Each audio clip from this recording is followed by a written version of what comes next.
So-and-so only gets women because he was born handsome. Oh, it's because he has money and a nice car. It's because he's smooth. How many times have you told yourself this lie? I've told it to myself too, because it's easier to believe that the problem lies in other people's advantages than to face the uncomfortable truth. You don't get anyone because you're afraid. Afraid of being rejected. Afraid of asserting yourself. Afraid of approaching that girl you want, or worse, that woman you feel is the woman of your life. But there's one thing no one has told you. A man's true power does not come from beauty or money. It comes from the moment you stop begging to be accepted. Giacomo Casanova knew this, and believe me, he wasn't born a seducer. In his early years, he was invisible, rejected, humiliated, an extra behind the scenes at parties where other men shone. But instead of begging for acceptance, Casanova did what few have the courage to do, he observed. He realized that seduction doesn't start when you speak. It starts when you exist differently, when you're not desperate to be chosen, when your posture already says, "I don't need you, but you're going to need to understand me." While others ran after validation, Casanova remained silent. He noticed every glance that lasted a second longer, every subtle gesture that other men ignored. And in the process, he built one of the most lethal codes of seduction. The most desirable man is the one who tries the least to be desired. What keeps you away from women is not your shyness. It's the way you turn that shyness into an excuse for not taking action. Casanova was shy, but he turned that introspection into emotional insight. While others talked too much, he created space for women to become intrigued. And here's the truth that no one ever told you. Power doesn't come from being accepted. It comes from being intriguing enough that she needs to discover you. Casanova didn't need to be born handsome. He needed to be smart. He used rejection as a laboratory. Every time he was ignored, he adjusted his presence. Every humiliation was a silent rehearsal. And when he understood how female desire works, he no longer had to chase after it. He knew that those who beg to be chosen will never be desired. But those who become an enigma, a challenge, a man who doesn't need to prove anything, those men dominate the game. And now comes the question you won't like. Are you going to continue hiding behind excuses? Or are you going to start building the presence of an unforgettable man? Because no one will choose you until you make yourself impossible to ignore. You never had to chase after anyone. The truth is, the more a man chases, the more he loses value. Casanova understood early on that women don't fall in love with men who chase them. They fall in love with men who can be read, but not deciphered. Power is not in talking too much, but in leaving gaps, in creating doubts that the female mind cannot bear to leave open. He knew that mystery is an invitation, and that silence, when used intelligently, speaks louder than 1,000 compliments. Imagine a room full of people. A man tries to be the center of attention, showing off his stories, gesturing too much. On the other side, there is a man watching. His gaze is not scattered, it is calculated. He is not interested in proving anything, and that is exactly what makes him irresistible. Casanova mastered the art of scarce presence. He knew the weight of a lingering glance, of a smile that disappears too quickly, of a subtle gesture that plants questions in the mind of the observer. It wasn't about manipulation. It was about activating an internal game where women themselves create narratives, doubts, and above all, desires. The secret was simple. He didn't give away the riddle. He just showed that there was one. When a woman feels she needs to understand a man, she begins to invest emotionally. And the more she invests, the more attached she becomes to the process of conquest. This is not theory.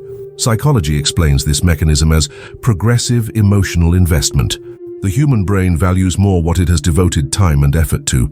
Casanova made women fight for answers, and in the process, they became more connected to the challenge than to the man himself.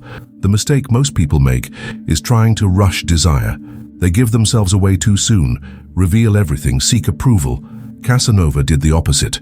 He let women prove to themselves that they were interested. And the more they sought, the more he controlled the pace of the connection. He knew exactly when to speak, and more importantly, when to remain silent. Silence was his ally in mystery, a silence that did not sound like disinterest, but like a veiled invitation. And there is one detail that few people notice. Casanova never forced his presence. He knew how to leave the scene at the height of attention, creating emotional scarcity. When the woman still wanted more, he disappeared. And it is in this void that obsession is born. The invisible game is not about playing with words. It's about playing with the mind. Casanova was like a book whose last page had been torn out. Women needed to find out the ending, and the more they got involved, the less the desire was about him, and the more it became about their need to solve the riddle. That's the real seduction. It's not about winning a woman over. It's about creating a space where she wants to win you over. The most common mistake a man makes is thinking that female pleasure begins with touch. Casanova knew that a woman's real sweet spot isn't on her body, it's in her mind. While others collected quick and empty conquests, he collected details. He observed the way a woman breathed when she was interested, how her eyes lost focus when something touched her emotionally, and above all, how the right words could prepare the ground even before any physical touch. Casanova's secret was simple but brutally effective. He didn't touch the body before touching the imagination. He turned mundane conversations into mind games. He knew how to turn a compliment into an indirect whisper of desire, and a glance into a silent script of hidden intentions. He discovered sensitive areas that no woman knew she had, and they weren't physical. They were emotional, subtleties like complimenting a quality she despises in herself, making an unexpected observation about a detail that others ignore. This triggers an alert in the female brain. This man sees me in a way that even I didn't know, and when the mind opens up like that, the body follows. Casanova knew that a touch without purpose is forgotten, but a touch preceded by mental anticipation turns into an explosion. He made touch a climax, not a beginning. He created tension through small withdrawals, a near touch that never happened, a gesture that promised and was then cut off by its own absence. It's the principle of cumulative tension.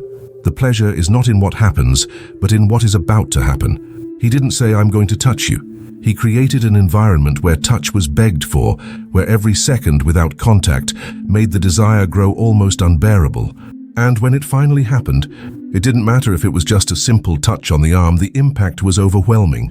Not because of the touch itself, but because of the story her mind had already created around it. Casanova was not a man of promises. He was a man of experiences. He knew that a woman would not remember what he said, but she would never forget how he made her feel. He turned a simple walk, a casual conversation, into a ritual of sensory preparation. Anticipation was his secret weapon. And the result? Women who, without even realizing it, were emotionally programmed to associate his presence with pleasure. And here's the truth that few accept. Most men try to impress with performance. Casanova impressed with presence. It wasn't about the intensity of the act, but the depth of the connection. He didn't care about being the best lover in the world. He cared about being the man no woman could forget. And that's exactly what makes a man unforgettable. Female obsession never starts with the body. It is born in the empty space a man leaves when he doesn't give himself immediately. Casanova mastered this dynamic like no one else. He understood that women don't become addicted to a man for what he offers, but for the feeling of being constantly on a hunt where the prize is winning him over. While other men competed to please, he positioned himself as a rare prize. It wasn't arrogance, it was perception. He knew that to be instinctively desired, he had to be a challenge, a mystery in constant motion. Casanova practiced scarce presence. He appeared intensely and disappeared at the height of his power. He understood that absence creates space for imagination, and imagination, when fed, creates addiction. Women began to vie for his attention, not because he promised them anything, but because his very absence created a sense of impending loss. And there is one key difference between the average man and a true Casanova. He knew how to reverse roles.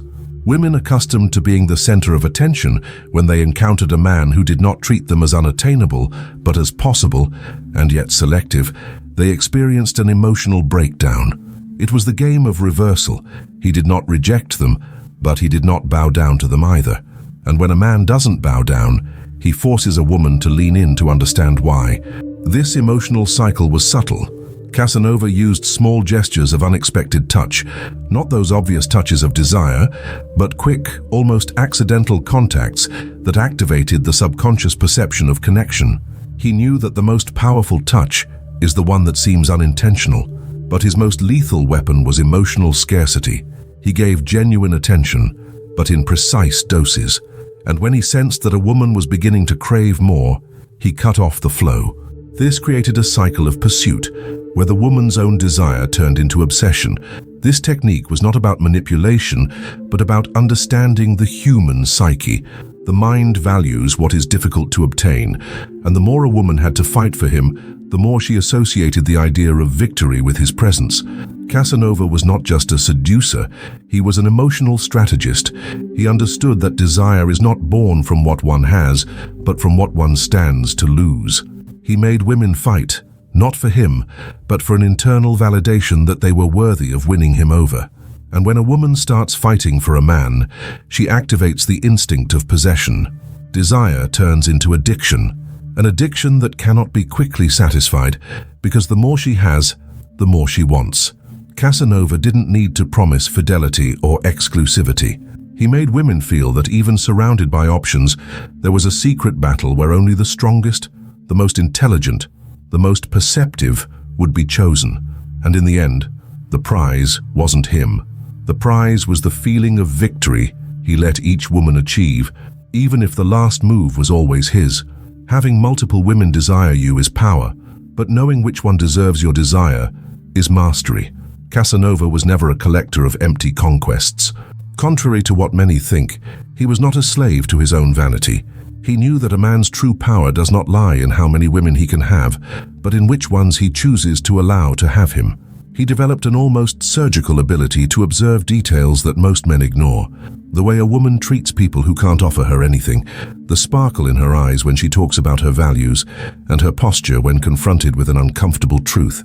Casanova didn't let himself be blinded by beauty, because he knew that the body can seduce, but it's character that binds or sets free. He saw each encounter as a silent test. While women tried to win him over, he was already analyzing who was worthy of being chosen. It wasn't an ego game, it was a quality filter. He wasn't looking for a woman to complete him, because he was already complete. He was looking for a partner who would amplify his intensity, someone who wouldn't try to tame him, but who knew how to dance with the chaos he carried within him. This is where most men fail. They get lost in the need to be accepted, to be loved, and end up settling for any woman who offers quick validation. Casanova knew that haste is the enemy of choice. He allowed women to show, over time, who they really were, far from the initial masks of seduction. And here comes a fundamental lesson. A man who doesn't need to prove anything doesn't feel threatened by being selective. He's not afraid of losing a woman because he understands that scarcity is on his side, not theirs. Women sense this. She realizes when she is with a man who does not compromise his standards out of neediness, and this realization puts her in a state of deep attention and respect. Casanova used a simple but lethal method. He observed more than he spoke. He let women fill the silence with their actions. He knew that a woman who does not respect his silence will never respect his voice. And when he found a woman who understood this rhythm, who knew it was intensity and calm at the same time, he didn't hesitate. Because choosing wasn't an act of imprisonment for him. It was an act of conscious power. Being faithful to anyone is weakness. Being faithful to the right woman is absolute mastery over yourself. In the end, Casanova was not a slave to his desires. He was the master of his own worth, and that worth was only given to those who knew how to recognize it without trying to imprison it. Fidelity is not about imprisonment. It is about conscious choice. And choice is only powerful when it comes from those who have the power to say no at any time. Casanova knew this. He understood that while many men see fidelity as a sacrifice, he saw it as an act of emotional supremacy. Because when a man has multiple options and still chooses to give his intensity to one woman, that woman feels something that no easy conquest can provide: the exclusivity of a man who doesn't need to be exclusive. But here's the secret that few understand. Casanova didn't become faithful by giving everything at once. He built an emotional addiction. He made women experience levels of pleasure and connection that didn't come from promises, but from direct experiences. He knew that true fidelity is not maintained by jealousy or control. It is maintained by her emotional inability to imagine another man in the same place. Because Casanova was not irreplaceable because of his words, but because of the sensations he aroused. He mastered the cycle of stimulus and scarcity. He created moments of intimacy that seemed unique and then disappeared emotionally. leaving room for his absence to amplify the memory of pleasure. The human brain is programmed to intensify what is rare. Casanova made his presence a rare but unforgettable event, and when he decided to give himself away, he did not become predictable. He became a conscious addiction. He was always evolving, always surprising, keeping the cycle of discovery alive. The woman by his side never felt like she knew him completely, and that's why she remained in a state of eternal conquest. The difference between a man who is forgotten and a man who becomes an addiction is simple. The former offer everything at once, the latter know how to create a journey where the woman discovers, every day, that she has not yet experienced the peak. Casanova understood that a man who is faithful out of weakness is a submissive man, but a man who is faithful by conscious choice, being free, is a man who becomes unbreakable in a woman's heart. If you really want to be that man, remember, fidelity is the pinnacle of power, not submission. But only those who have absolute control over themselves can understand this. Now, if this content has triggered something inside you, if you feel it's time to stop being just another person begging for attention and start becoming unforgettable, then click like and subscribe to the channel now. Write in the comments, "I choose to be unforgettable." This is more than just a phrase. It is a commitment to the man you're about to become. And if you want to further strengthen this journey, consider leaving a donation of any amount. This gesture is not just an incentive, it is a direct investment in your next level of evolution. The choice is yours. But remember, Casanova never waited for permission to be extraordinary.